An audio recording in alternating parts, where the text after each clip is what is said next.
like the composition too well. So I'm going to start changing a little bit.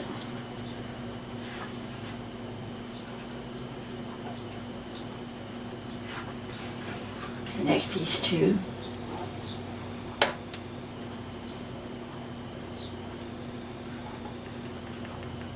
Just make it go right across like that.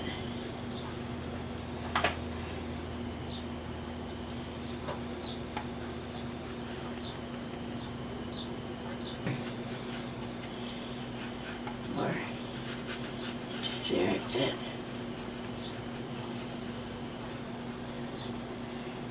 That's my darkest dark.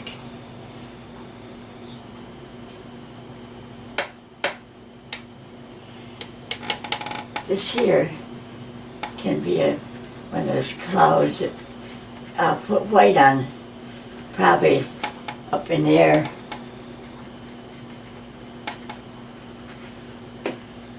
You want to get interesting shapes.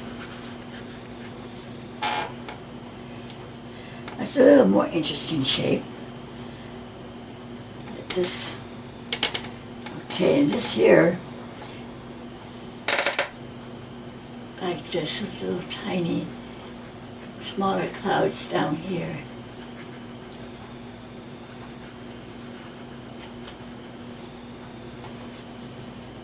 Maybe I'll touch a little of it up in here, too. Maybe I'll just go right off the edge. Right off the edge here, there.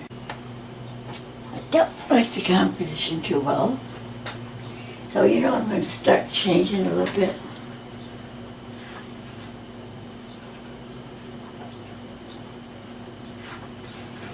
Connect these two.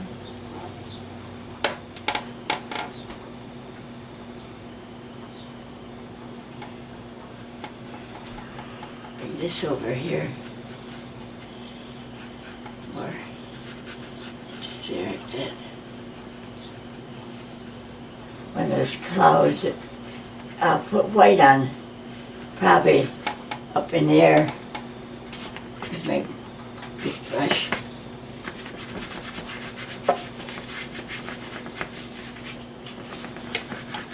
Pastel, maybe. Touches of green places, because you got to bring it together. You can't just let it all stand alone. Okay, now I'm going to try something. This is that bleed-proof white. I'm going to try doing some things here and make this more of a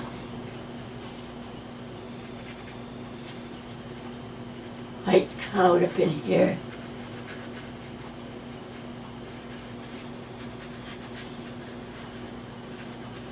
Kind of smooth her out a little bit. Maybe this. See, that's still wet, so I can pick up the color and kind of make it look, I've seen clouds do this, and they just kind of billow out like that. I'm just trying to get the feeling of a storm, only not complete realistic painting.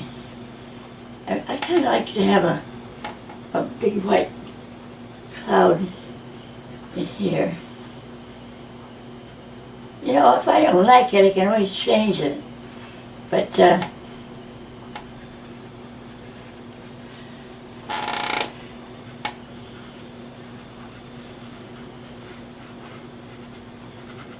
I'm going to be using the white of the paper.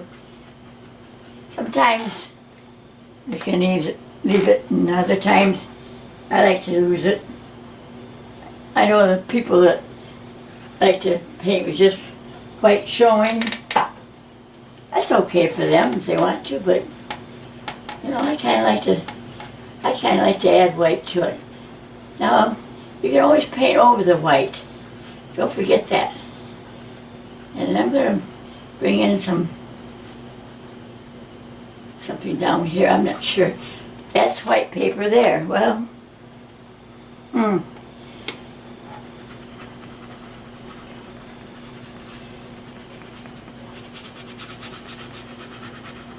can be kind of, pick up some of the color. Leave it white if you want to. I want the light to go, it's not doing it, it's got to go around this way.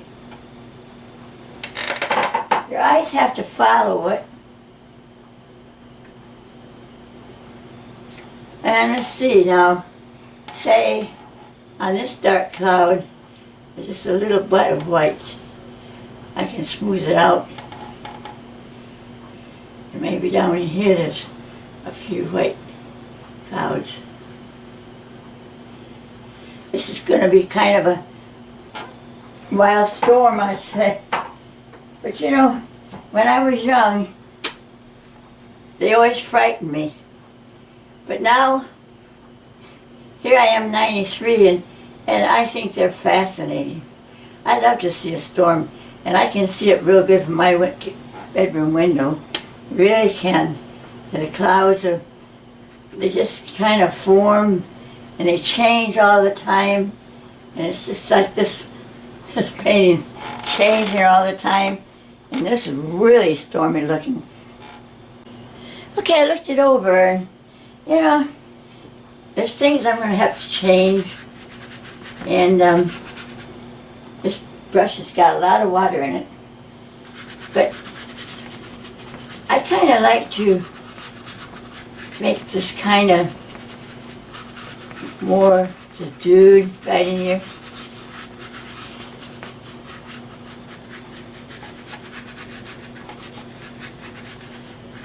And the darkest part I was going to have is over in here, so I got to come back in, and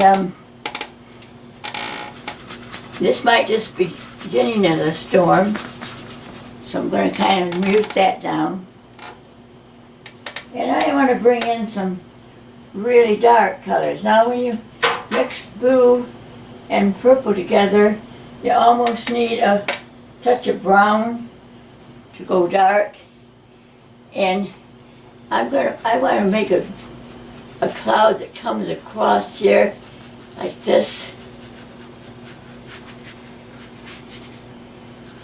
So like this, very dark. And I'm making it this way, because there's a lot of going up and down.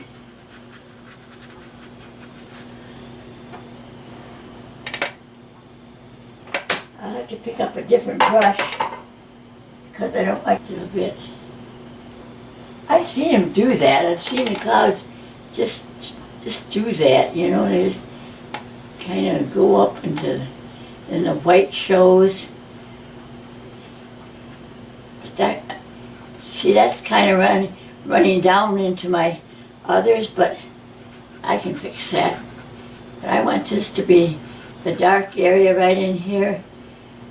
I want it to go like this, and maybe a little bit of more dark right in here.